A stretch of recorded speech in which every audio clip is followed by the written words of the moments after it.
Aquí me llamó mucho la atención todo lo que comentaba el doctor Dror de lo que se ha hecho en Israel.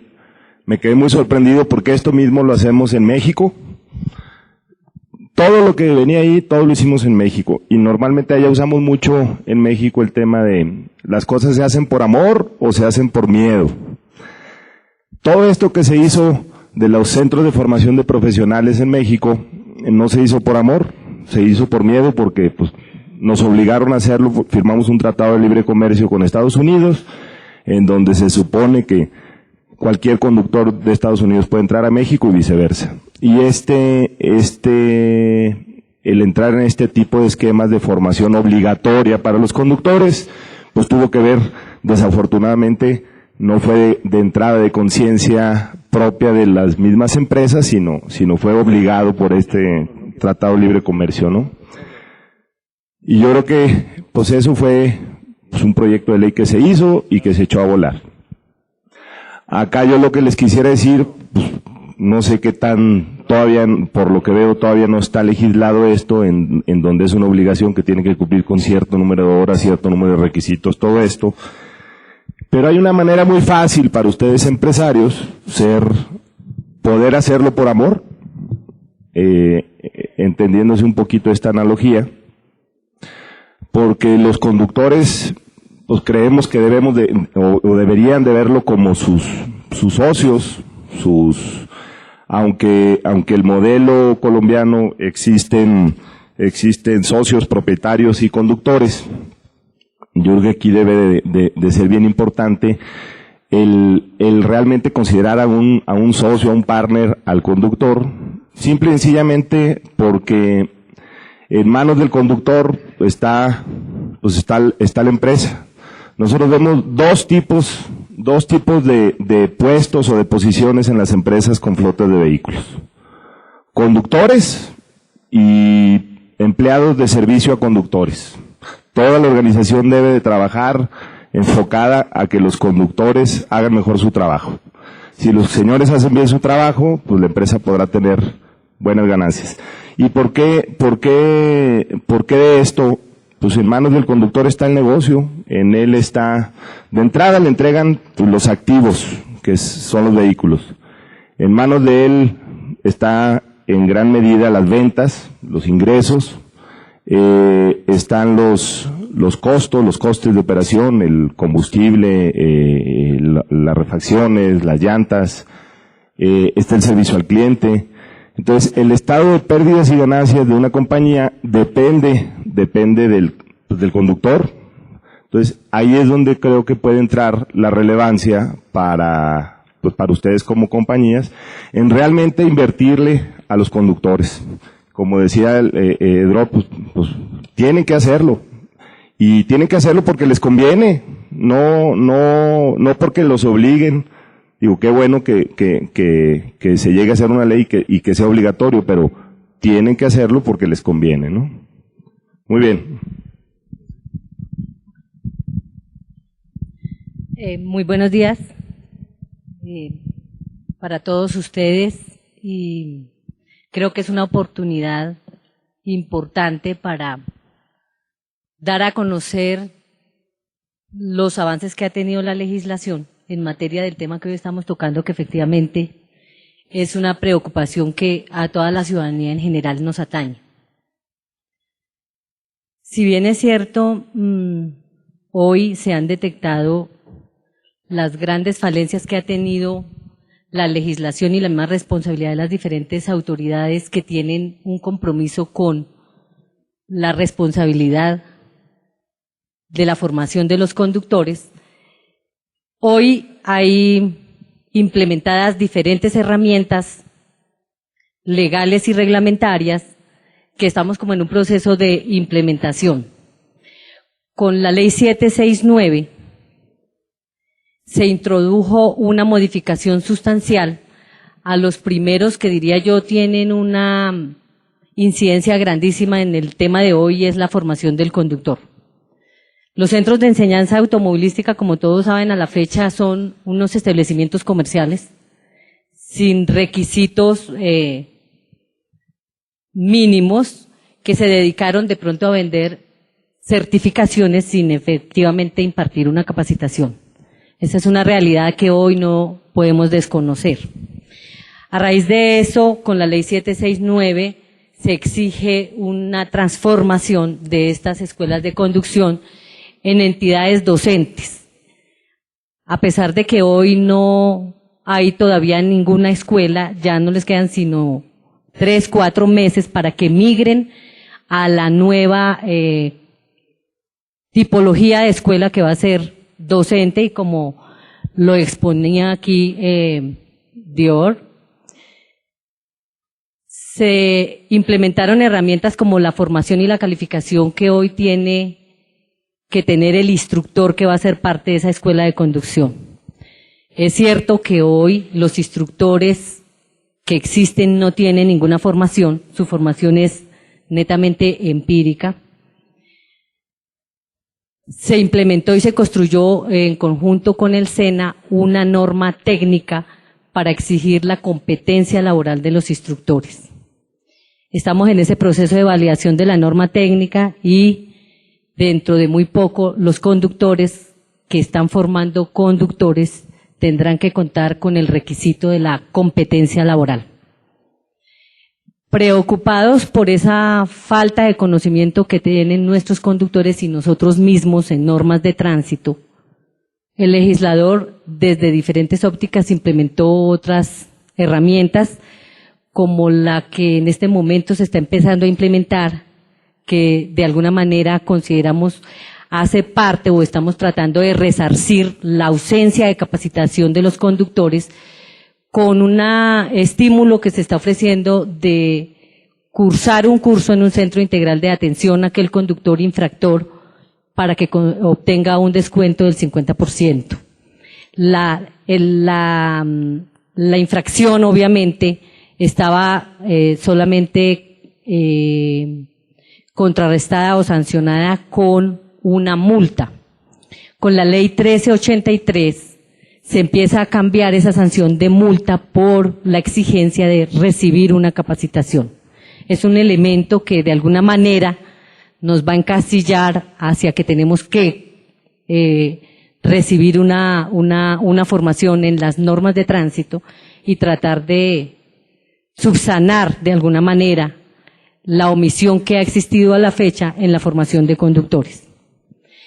En materia de la profesionalización, yo pienso que hemos intentado varias herramientas y ninguna de esas ha sido la idónea.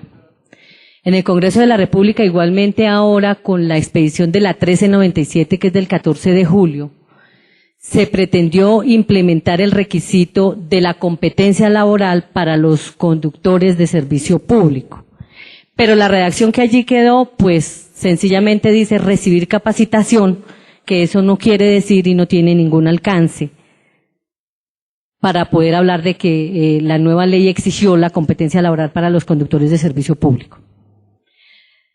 Dadas esas visualización que hoy se tiene, en este momento, y los invito a que ustedes igual se hagan partícipe en la construcción de ese proyecto. En el Congreso de la República existe el proyecto de ley identificado con el número 272 del 2009.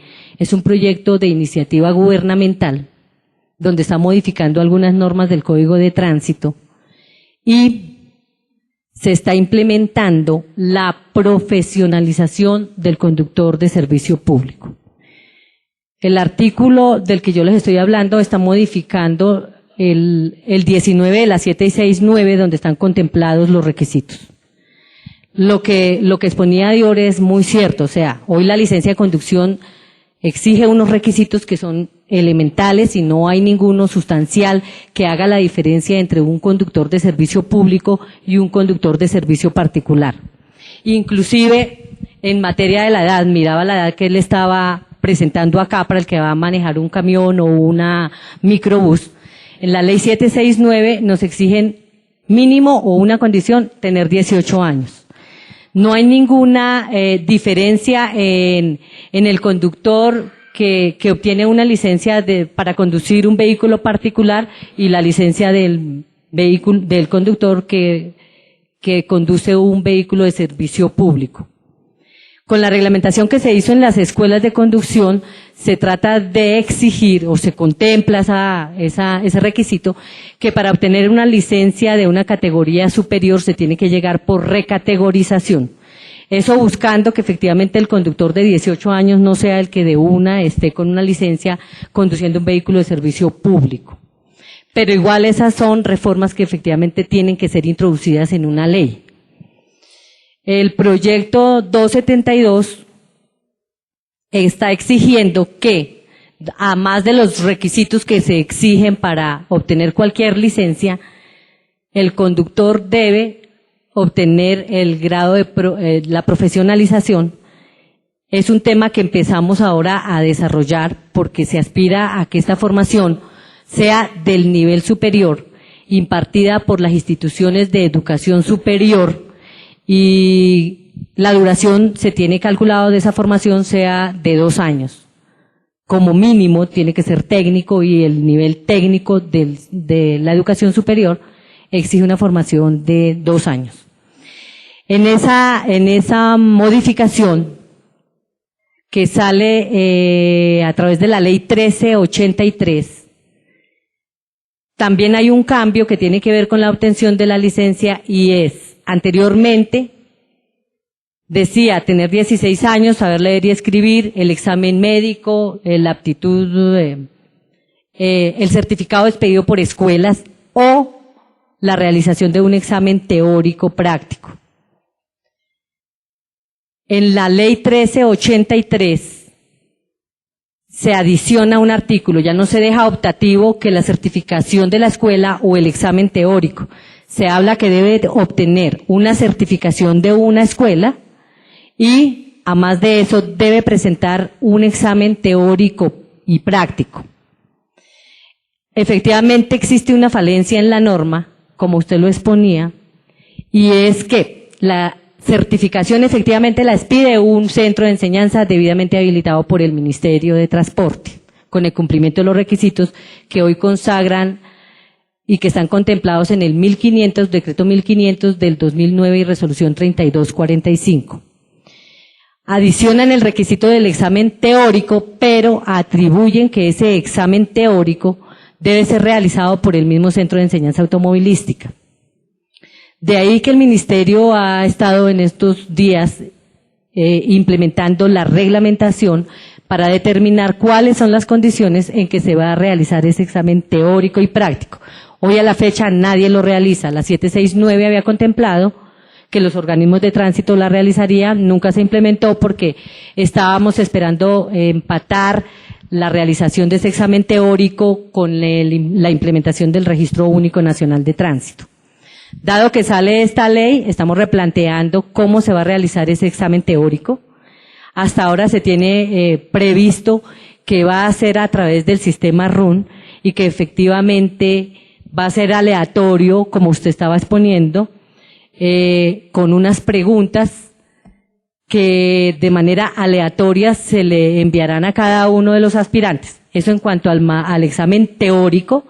Pensamos que desde el punto de vista de la informática, a pesar de todas las inconsistencias que hoy hemos tenido con el sistema RUN, pero va a existir un control porque pues se va a realizar y va a ser el mismo sistema el que va a hacer la evaluación. El examen práctico se puede realizar, según esta ley, por un centro de enseñanza automovilística, por un organismo de tránsito o por un particular en quien el organismo de tránsito haya delegado esa función. Igual estamos en el proceso de reglamentación de las condiciones en que se realizarán esos exámenes prácticos.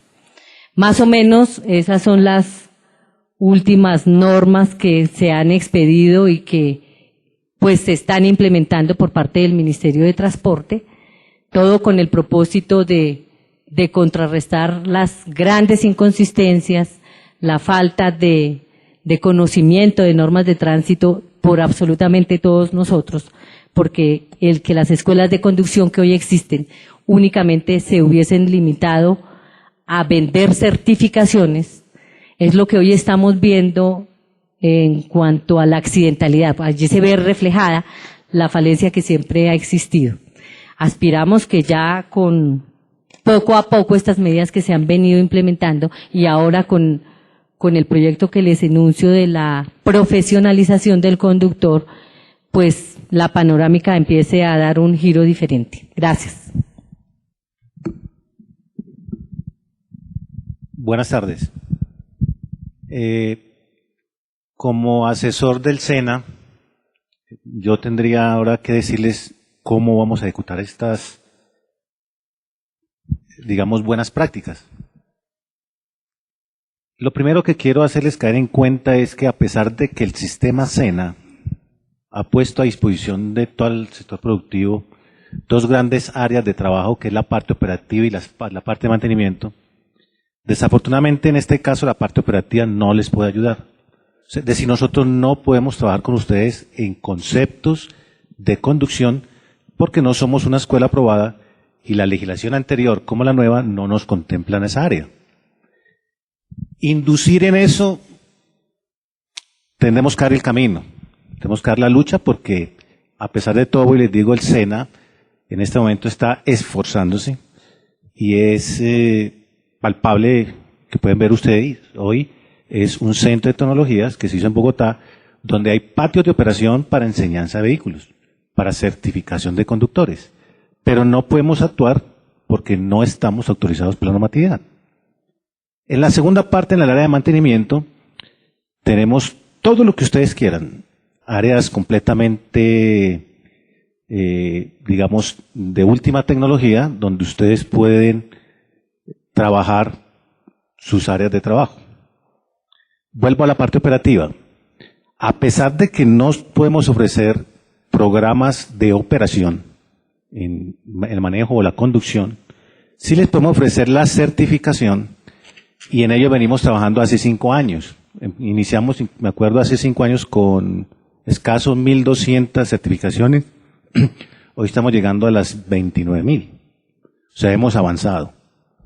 Hay mucho conductor empírico. Ese conductor debemos llevarlo a la profesionalización mediante las normas de certificación. Y en eso el SENA los puede acompañar. Y tenemos expertos en el área. Tenemos expertos en sus empresas. Entonces, en ese sentido, podemos respaldarlos, podemos ayudarles y podemos trabajar conjuntamente. Áreas como operación, les podemos ofrecer en este momento simuladores de operación para conducción de vehículo pesado. Ya tenemos 2 experiencias que nos pueden dar como ese goodwill para empezar con ustedes, y es que estamos certificando en conducción a los conductores de transporte por carga. Con Colfecar iniciamos un programa bien interesante, que lástima que no tengamos tiempo, pero podemos hacerle llegar la experiencia documentada, y es certificar y llegar a la capacitación donde el conductor se encuentra. El conductor ya no viene a nosotros. Pero aparte de eso, estamos profesionalizando su área de trabajo, su entorno de trabajo, su familia, sus otras actividades. Hemos empezado poco a poco, pero vamos muy bien. Y pienso que esa experiencia nos puede llevar a tener una buena actitud con respecto al transporte urbano e intermunicipal. Otra gran experiencia que se puso en práctica este año es la que ustedes conocen con la Universidad del Taxista. La comenzamos en marzo, la pusimos en práctica en agosto y ya ahora tenemos certificado, inscritos más o menos 3.000 conductores, escúcheme, para hacer titulación de 1 año. Y son personas que solamente asisten 2 días a la semana, en el pico y placa, 4 horas. En la otra parte de Colfecar, estamos trabajando con los conductores en puertos y lo estamos atendiendo 2 y 3 horas diarias. Pero le estamos haciendo un programa al conductor de tal manera que él empiece en Buenaventura, siga por Bogotá y pueda hacerlo en Barranquilla o en viceversa, donde esté. Entonces, allí quiero llamar la atención. Y es importante que trabajemos conjuntamente porque, créanme, es imposible que los recursos vengan del Estado. Pero como yo soy Estado, podemos hacer una sinergia entre empresa y Estado y solventar lo que no tenemos. Con Colfecar compramos 2 aulas móviles y estamos llegando a esa capacitación. Con la Universidad del Taxista estamos poniendo todos los instructores, estamos formando taxistas técnicos en el área en 12 meses. Yo les pongo a disposición todo el SENA. Y más, aquí está Carlos Caicedo, que es de Relaciones Corporativas del SENA. Yo soy de la Dirección de Formación Profesional, donde tenemos que ver todo lo que es formación, y me pongo a disposición. Cualquier cosa que quieran hacer con nosotros, con el mayor gusto. Me quedó un tema pendiente y es ¿quieres explicarlo de especialización? Carlos, que tú lo dominas más. Ok, gracias. Nosotros tenemos una experiencia ya en la cual el SENA aporta recursos para atraer expertos internacionales con el fin de que el sector productivo pueda ser más competitivo. Y el mejor ejemplo lo tengo aquí a mano derecha. Muchas empresas de ustedes ya se están beneficiando de esa transferencia tecnológica. En algún momento, Dror lo mencionó, con el ministerio iniciamos un programa que desafortunadamente no siguió, pero que podemos volverlo a recuperar con el fin de incrementar en el sector productivo esa capacidad de competitividad, pero orientada a la profesionalización del sector. También estamos disponibles para que nosotros les demos la alternativa y me gustaría que de este trabajo o de esta mesa hoy en día saliera un comité técnico que nos ayude a evaluar cómo estamos, para dónde vamos y qué debemos hacer. Y vuelvo y le repito, el cómo podemos nosotros ayudarle, que en esa área creo que el SENA es experto. No tengo más comentarios. No sé si Carlos tenga algún comentario. Ustedes ven aquí lo que exactamente he demostrado anteriormente. 2 instituciones muy importantes, que cada uno está haciendo un trabajo muy importante. Pero yo considero, y realmente el SENA no tiene los recursos para enseñar dentro de las empresas de transporte.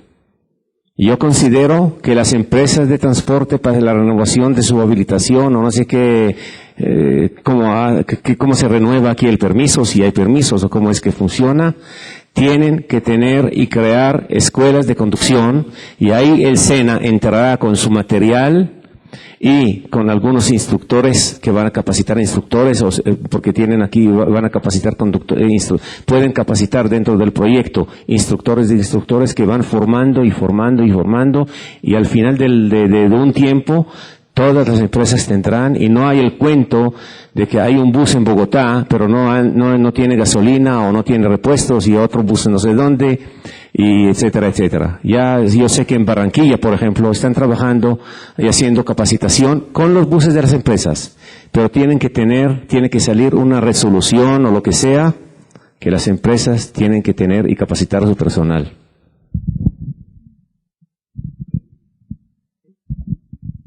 Gracias, Dror. Gracias a todos. Yo creo que más allá de una obligación establecida vía regulación, es algo que nos tiene que quedar a todos de estos 2 días de estudio, sobre todo porque está muy relacionado con la idea que manejábamos ayer de la competitividad del sector. Si nosotros buscamos un sector competitivo, tenemos que tener empresas competitivas. Y la forma de tener empresas competitivas es, 1, tener más ingresos por cuenta de que estamos comprometidos con conquistar pasajeros, con robarle o con recuperar esos pasajeros que se han bajado del transporte público y volverlos a subir al transporte público. Eso implica tener un mucho mejor servicio que el que tenemos en este momento, y además una empresa de transporte es competitiva, es productiva en la medida que tiene menores costos y maneja sus recursos de manera eficiente. Y yo les cuento, los recursos nuestros están en manos de nuestros conductores, nuestros buses, nuestros equipos y nuestros pasajeros. Entonces no es un tema, digamos, el mensaje que quisiéramos mandar y la razón por la cual nosotros incluimos este tema como uno de los ejes centrales de nuestro Congreso, es que no es un tema que podemos seguir nosotros endosándonos del SENA al Ministerio, del Ministerio al SENA y el SENA a las empresas y las empresas al SENA. Yo rescato profundamente los esfuerzos del Ministerio en materia de reformas, digamos, relacionadas con el tema de licencias de conducción. Es algo que hay que mirar, que tendrá el estudio, digamos, y el análisis pertinente, y el Ministerio ha de tener un equipo especializado en el asunto. Es importante que digamos, en las reflexiones que hagamos en adelante sobre las reformas y reestructuras al sector y esa alineación de incentivos que hablábamos en la conferencia de ayer, esté también el incluido en apretarle un poco las tuercas a las empresas en el tema de administración de su recurso humano, y de golpe avalo y apoyo tremendamente la propuesta de Dron en el sentido de exigirle a las empresas que empiecen a formar directamente sus conductores. Yo rescato profundamente el esfuerzo del SENA, y nosotros más que nadie somos, y las empresas afiliadas a la ANDI hemos sido beneficiarios de ese hermosísimo programa que es el de formación especializada Línea Empresa, en el que gracias a ello hemos podido tener un equipo de altísima calidad de consultoría internacional, que es digamos, a cargo del cual está Fernando Vallejo, nuestro comentarista del panel, que nos ha permitido entrar a las empresas y empezar a identificar aquellas fortalezas y aquellas debilidades que tenemos en materia de recurso humano, pero también nos ha servido para entender que cualquier esfuerzo que hagamos en capacitar 1, 2, 3, 4, 5 conductores, podemos invertir muchísimo dinero en ello, pero si no logramos articular el tema en las empresas y el tema en todo el sector y todas las empresas del sector, será muy difícil tener resultados de manera, digamos, global. Entonces, el llamado desde la ANDI, digamos, en nuestra posición de gremio, que es precisamente representar al sector, pero también jalarle las orejas al sector cuando creemos que tenemos que trabajar en temas donde debemos fortalecernos y de ser más competitivos, es empezar a mirar esto como un tema de competitividad. No únicamente exigencia por parte de las autoridades. Claro, estamos avanzando a pasos interesantes en el tema de certificación de competencias, pero no podemos quedarnos con que el SENA nos certifica competencias si no estamos verificando y no estamos asegurando que efectivamente nuestros conductores sean mejores conductores. Nuestros conductores pueden tener certificación de competencias, pero si seguimos teniendo una siniestralidad alta, asociada digamos, a la inobservancia de las normas de tránsito o al descuido en el manejo, o si seguimos teniendo costos altos y consumos de combustible altos, si seguimos teniendo un trato a nuestros pasajeros que no es el más atractivo, el más indicado. Entonces creo que es el momento de empezar a reflexionar y a pensar qué estamos haciendo como empresas y como gremios. Esa es la invitación que hacemos. Yo, digamos, me llevo en mi libreta de tareas, que vamos a tener muchas en adelante, articular eso, es decir, que esta mesa con 5 personalidades importantísimas en el tema no se quede en este esfuerzo, y que a partir y desde la ANDI articulemos lo que sería un compromiso de empresas, SENA, Ministerio de Transporte y gremios para mejorar la competencia de nuestro recurso humano y por lo tanto ser empresas y un sector más competitivo.